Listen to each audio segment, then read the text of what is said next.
Next video. तो क्या है, क्या प्रॉब्लम आ रही है आपको? सदाब सर, प्रॉब्लम ये है कि मैंने जॉब के लिए अप्लाई करा था अगस्त में। तो मेरे पास हेलो शादाब जी, मेरा नाम मोहम्मद सिराज सिकंदर है और मैं अंकिता जी, कहाँ आपने अभी जॉब की है और क्या मामला निकल के आ रहे हैं सामने?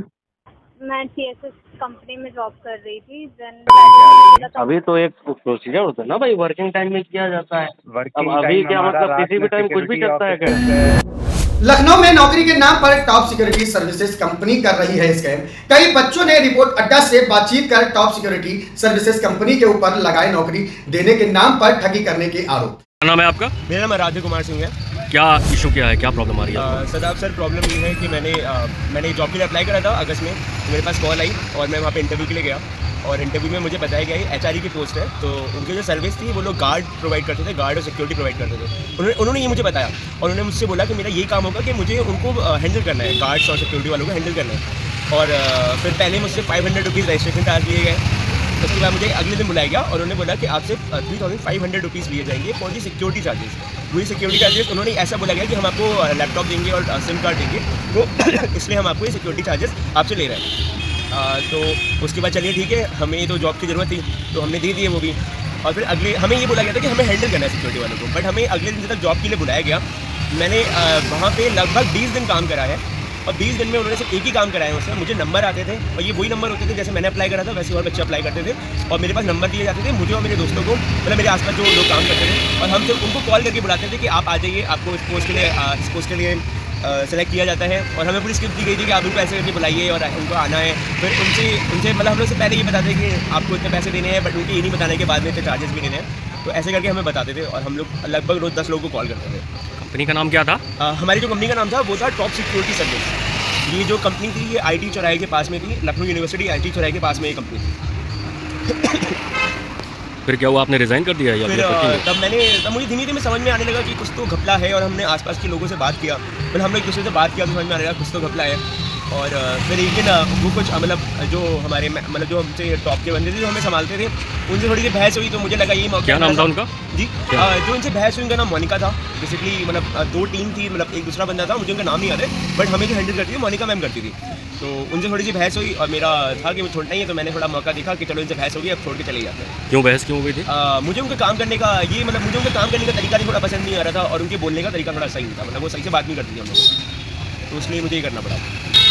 और फिर धीमे धीमे तो मैंने आसपास अपने जो मेरे बच्चे काम करते हैं उनसे बात करना चालू करा। तो हम लोग को समझ में आने लगा कि कुछ नहीं है, सब फ्रॉड हो रहा है। हमें कोई सिक्योरिटी वाले बंदों के पास नहीं भेजा गया था हैंडल करने के लिए। हमें उन्हीं बच्चों को बुलाना था और उनको यहाँ पे ज्वाइन कराना था और हमारे सारे बच्चे यही कर रहे थे। और सबसे वही 3500 4000 किसी से 2500 लेते थे।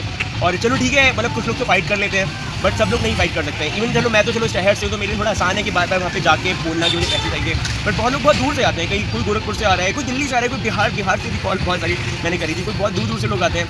तो वो बेचारे कैसे बार बार आएंगे, कैसे उस चीज़ को हैंडल करेंगे। मेरी सरकार से निवेदन है कि इसको देखिए, मतलब बहुत सारे भोले बच्चे फंसते हैं। नौकरियों की बहुत ज़रूरत है बट इस नौकरी के चक्कर में हम लोग को लगता है कि शायद ये बहुत आसान नौकरी, हम लोग जाते हैं वहाँ पे और फंस जाते हैं। और बहुत सारे भोले भोले बच्चे हैं जो नहीं फाइट कर सकते हैं, बार बार जो नहीं कर सकते, उनके पास रिसोर्सेज नहीं है जो बार बार आए वहाँ पे जाए, वहाँ पे फाइट करें, ना उनके पास इतने पैसे हैं कि वो इतना सब कुछ कर पाएँ। तो मैं सरकार से निवेदन करना चाहता हूँ कि प्लीज़ हमारी हेल्प करिए। हेलो शादाब जी, मेरा नाम मोहम्मद सिराज सिकंदर है और मैं हरदोई करने वाला हूँ। शादाब जी, मुझे आपको टॉप सिक्योरिटी सर्विस के बारे में बताना है, तो कैसे जब माया जा करके लड़कों को बच्चों को जॉब के नाम पे लूट रहे हैं। मैंने जो है कविता का कॉल आया मेरे पास 10-12 मई के आसपास। कविता ने कॉल किया, मुझे इंटरव्यू के लिए बुलाया। मैं इंटरव्यू देने पहुंचा तो मोनिका मैम जो वहाँ के HR हैं उन्होंने मेरा इंटरव्यू लिया। इंटरव्यू में मुझसे 500 रुपीज़ डॉक्यूमेंट वेरिफिकेशन के नाम पे ले लिए, जो बोला वापस नहीं होंगे। मैंने 500 रुपये दे दिए। उसके बाद मुझसे जो है 3550 रुपये मांगे गए, जो बोला ये सिक्योरिटी के हैं, जो आपकी ट्रेनिंग पूरी होने के बाद आपको वापस कर दिए जाएंगे। दादाजी, मैंने 3550 रुपये वापस जमा कर दिए वहाँ पे और 12 मई से मैंने जो है वहाँ काम शुरू कर दिया। मुझे CRS की पोस्ट दी गई थी, पर मुझसे काम जो करवाए गए थे वो मुझसे कॉलिंग काम था कि कॉल करके जो कैंडिडेट को बुलाना। और मुझसे जब ज्वाइन किया था बोला था आपको नए सिम देंगे, लैपटॉप देंगे, वो कुछ नहीं दिया गया। मुझको मेरे पर्सनल नंबर से ही कैंडिडेट को कॉल करना होता था और कॉल करके उनको इंटरव्यू के लिए बुलाना पड़ता था। उसके अलावा वहाँ कुछ भी काम नहीं हुआ। श्रीमान, मैंने जो है 24 जून तक मैंने वहाँ काम किया। जब मैंने अपनी सैलरी मांगी तो बोले कि जो आपको मैंने सिक्योरिटी जमा की थी उसमें कार्ड आपको दिया था, वो कार्ड में दे दीजिए, उसमें आपकी परफॉर्मेंस बना के भर के आपको जो सैलरी दी जाएगी। तब मैंने जो है कार्ड वहाँ पे जमा कर दिया। जमा करने के बाद आज तक मुझे ना मेरी सैलरी मिली है और ना ही मेरा जो सिक्योरिटी डिपॉजिट किया है वो मिला है। तब मैं चाहता हूँ कि मुझे मेरा समस्या का समाधान किया जाए।